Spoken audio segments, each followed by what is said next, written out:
Abu Dhar reports, the Messenger of Allah, peace be upon him, said, there are three types of people to whom Allah will neither speak on the day of resurrection, nor look at them, nor purify them, and they will have a painful chastisement.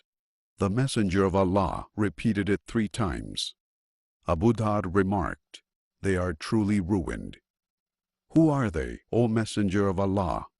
Upon this, the Messenger of Allah said, the one who lets down his lower garments out of arrogance, the one who constantly reminds others of his favors to them, and the one who sells his goods by taking a false oath.